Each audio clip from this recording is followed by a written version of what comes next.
If you thought to escape my notice so easily, you would be wrong. As a token of my goodwill, I present to you a gift, this droid. It will serve you well on your journey. I'm afraid I do not understand what you mean. As I indicated, this unit will remain with you and guard you. It will also serve as an effective voice for my orders during your journey. I cannot harm you. You are the key to saving the Republic. Pray that you do not prove yourself otherwise.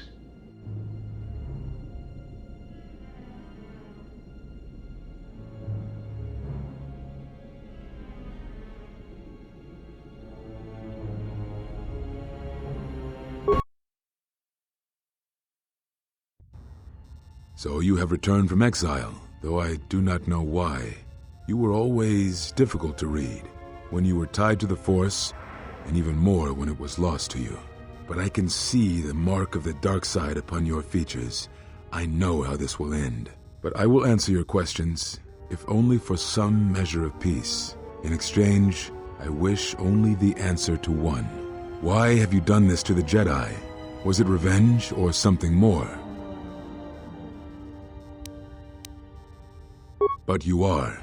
Whatever this threat is, it leaves echoes in the Force, wounds that do not heal.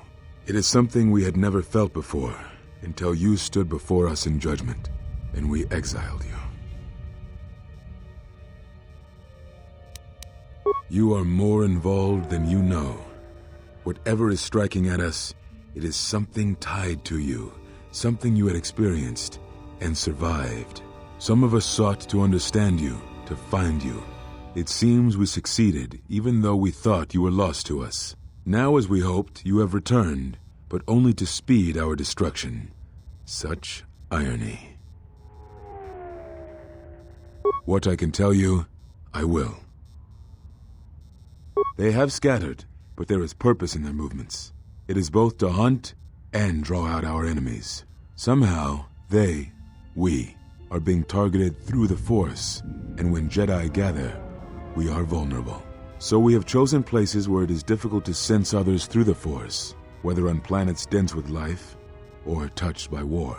In such places, we may conceal ourselves, gather information without presenting ourselves as targets. It was part of Kavar's plan. Yes, he felt if our enemy cannot detect us, then perhaps they would believe themselves victorious and show themselves. And we knew that the war would be lost if we continued to act as we had. So if you hoped to pry their whereabouts from me, you will be wasting your time. Even if I knew how to find them, I would not tell you. Atris, but I had thought she had gone to Kotor with the others. Yes, she holds the last of the Jedi teachings. It is good she survived. I had not finished my investigations here, and I did not wish to reveal myself. There was nothing I could do. Very well. It is a long story, but there is no harm in you knowing, and someone should know. Only a handful of us remained after the Jedi Civil War, barely 100 in number. Then, even that 100 began to vanish, in places where the Force seemed blind. The only pattern we determined is that when Jedi gathered, they were seen no more. At the last Jedi conclave on the Miraluka world of Kotor, the entire planet was wiped out, an entire race destroyed, because the Jedi chose to gather there. It was only then that we realized we were facing something far more powerful than we knew how to fight. We could not allow the fact that when we gathered, we placed everything around us at risk. A Jedi's life is sacrifice, but we cannot allow our presence or actions to endanger others. And we cannot fight an enemy that will not reveal itself. But any Jedi, anyone who is strong in the Force, who attempted to track down such a threat, vanished without a trace. It does, but you must step back to see it. Whatever this threat was, it was targeting us and everything around us.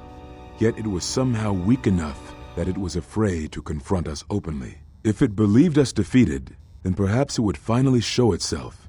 It was a faint hope, but it was the best we had. It was Kavar's plan. He was always the greatest tactician among us, and had seen war more than the rest of us.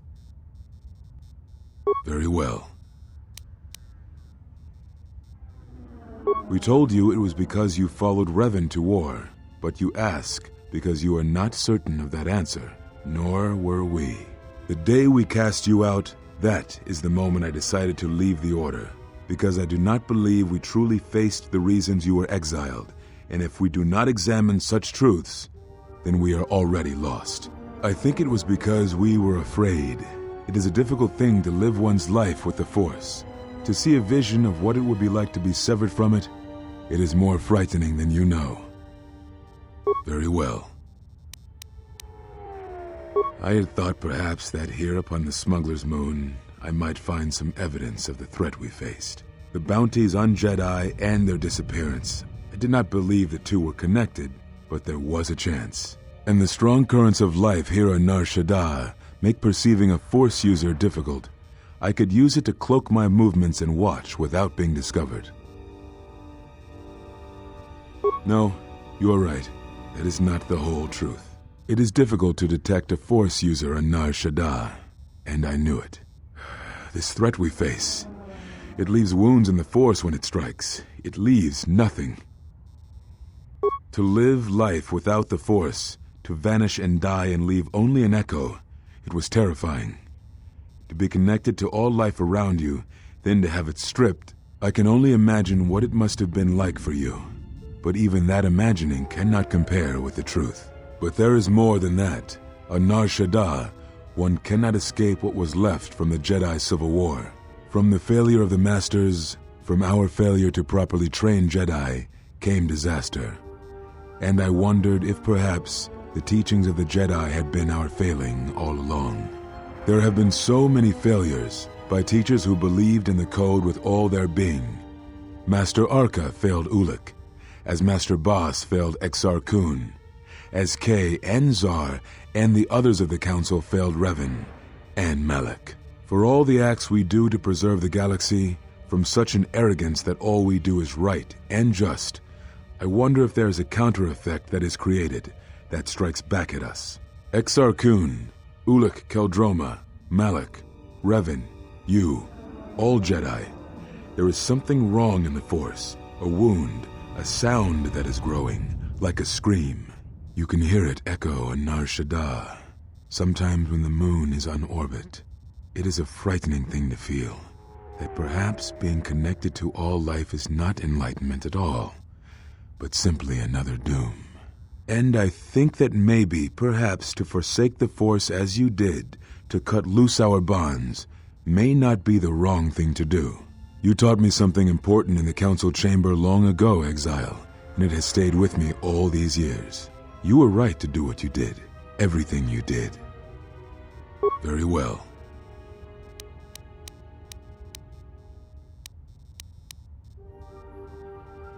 Is that what you think?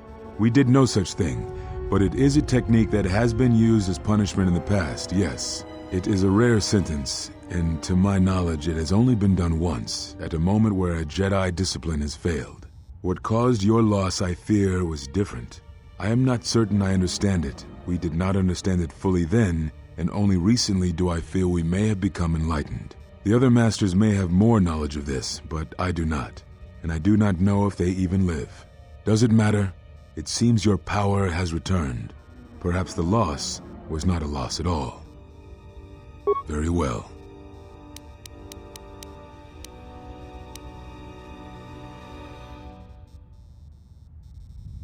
Ah, so the records of your trial were found. Good.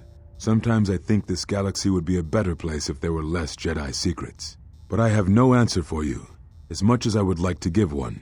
We vowed never to speak of it, and although I would not keep promises to Jedi, I keep promises I make to others. And Kavar was a friend. If we were gathered as one, then the promise might be revoked. Until then, I can say nothing. Very well.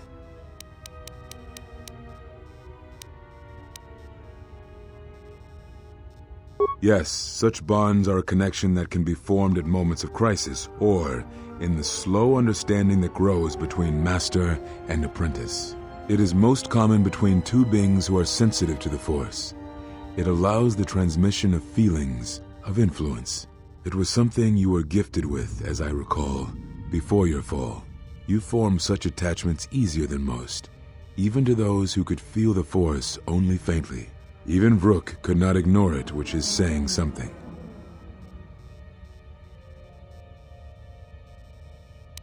That is most unusual and unnatural.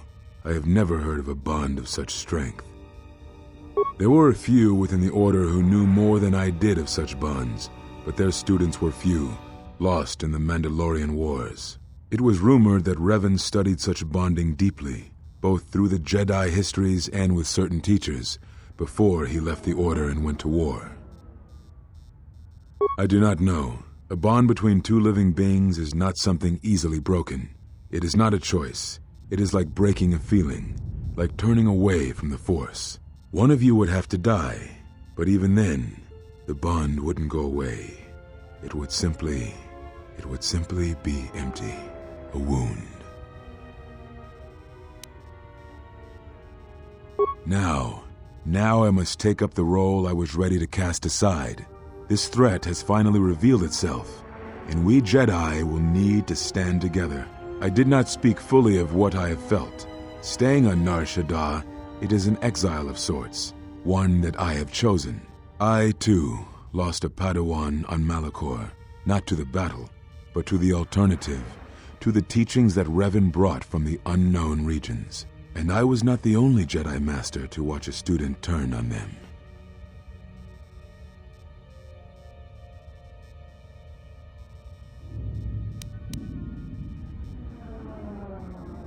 No, they were not to blame, but many of the Order did so. It was a difficult time, a time of strong emotion. Perhaps the Council, perhaps the Order itself, had grown arrogant in their teachings. It is easy to cast blame, but it is perhaps time the Order accepted responsibility for their teachings and their arrogance and come to recognize that perhaps we are flawed. Not once did I hear one of the Council claim responsibility for Revan, for Exar Kun, for Ulic, for Malak, or for you. Yet, you were the only one who came back from the wars to face our judgment. And rather than attempting to understand why you did what you did, we punished you instead. Our one chance to see where we had gone wrong, and we cast it aside. And now, that decision has come back to us and may carry with it our destruction. Perhaps there is something wrong in us and our teachings, and though I tried, I could not cause that thought to leave me, so I left the Council. And I was not the only one. That is why many scattered, and why many in the Republic do not trust us, and why we do not trust ourselves. Make no mistake, I am no Jedi. This is the end, you see. After this, there will be nothing, and I think it will be for the best. Do you wish to do battle now? I have nothing more to say.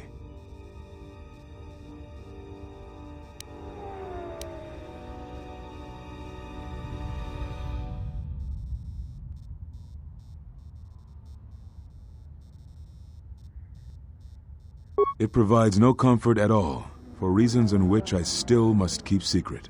Suffice to say, redemption was not Revan's choice, and I have never believed those of the Council who attempt to console themselves otherwise for the crime they committed. But we have spoken enough, I think. In words I think dull us both. Let us speak through the Force, through sparring. This Yen form should prove appropriate. Its best use is when you are outnumbered, which I fear suits our predicament perfectly. You will find it easier to deflect blast or fire with this form, and it shall also guard you against critical strikes by your opponents. Perhaps exile has been good to you indeed. It has certainly not dulled your instincts, nor the speed at which you learn. I shall go to Dantooine, to the ruins of the Enclave. If you gather the others, I will meet you there. And thank you, Exile. You're returning. It is good that you are back among us.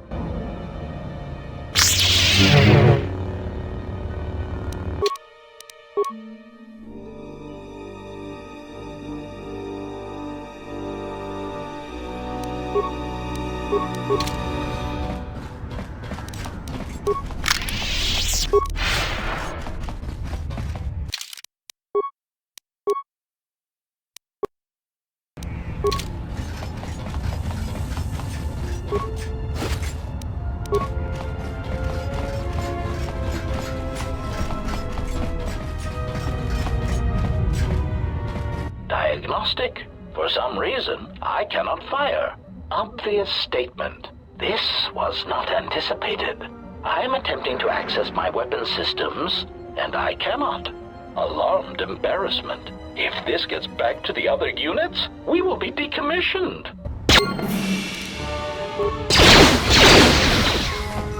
Optimal ratio achieved.